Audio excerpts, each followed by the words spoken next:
Halo semuanya, hari ini kita bakal menyelami salah satu momen paling berpengaruh dalam sejarah manusia, revolusi industri.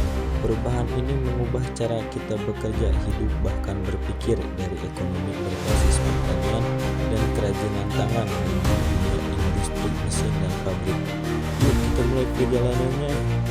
Revolusi industri dimulai di Inggris sekitar pertengahan abad ke-18. Istilah Industrial Revolution sendiri dipopulerkan oleh historikus Inggris Arnold 1852 sampai 1883 untuk menggambarkan transformasi ekonomi Inggris dari tahun sekitar 1760 hingga 1840. Sebelum revolusi, produksi barang yang dilakukan secara kerajinan tangan di rumah atau bengkel kecil, tetapi berbagai faktor mulai bergantung ketersediaan bahan baku seperti batu bara dan besi, inovasi teknologi seperti mesin uap, serta perubahan sosial ekonomi mendorong urbanisasi.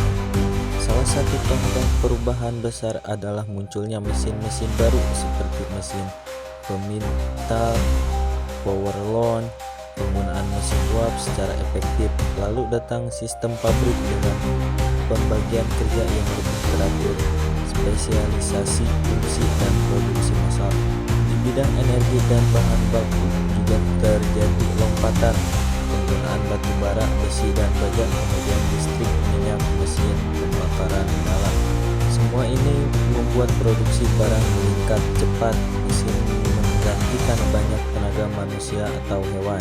Revolusi industri tidak hanya soal mesin, ia juga mengubah kehidupan orang banyak. Kota-kota tumbuh pesat karena banyak orang pindah dari desa ke kota untuk bekerja di pabrik.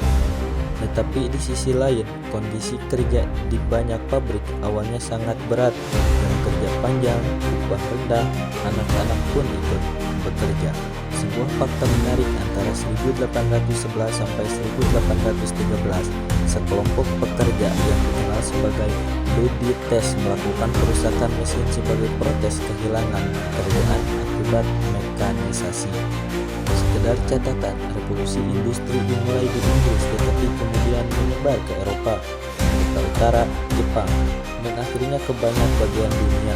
Negara-negara ini kemudian mengalami apa yang disebut revolusi industri kedua dengan listrik, otomotif, dan industri. Walaupun membawa banyak kemajuan, transformasi ini juga menghadirkan tantangan besar, polusi udara dan air, urbanisasi cepat yang sering tanpa infrastruktur memadai, kondisi pekerja yang buruk. Selanjutnya, model industri yang sangat tergantung pada tenaga kerja murah atau bahan baku murah menjadi tekanan saat globalisasi dan teknologi baru muncul. Artinya, bentuk-bentuk industri lama bisa melemah jika tak beradaptasi. Dalam konteks ini, kerubuhan bukan berarti industri hilang sepenuhnya, tapi banyak sistem industri tradisional harus berubah atau digantikan agar tetap relevan di era modern. Jadi, revolusi industri bukan cuma bab dalam buku sejarah, ia adalah fondasi dari cara kita hidup hari ini. Bagaimana barang dibuat, bagaimana kota tumbuh, bagaimana teknologi mengubah pekerjaan kita. Kisah ini juga mengajarkan kita perlunya adaptasi dan tanggung jawab. Kita bisa meraih kemajuan, tapi juga harus siap dengan tanggung jawab sosial dan lingkungan. Terima kasih sudah menonton. Semoga video ini membantu kamu memahami transformasi besar dalam sejarah dunia ini. Sampai jumpa di video berikutnya.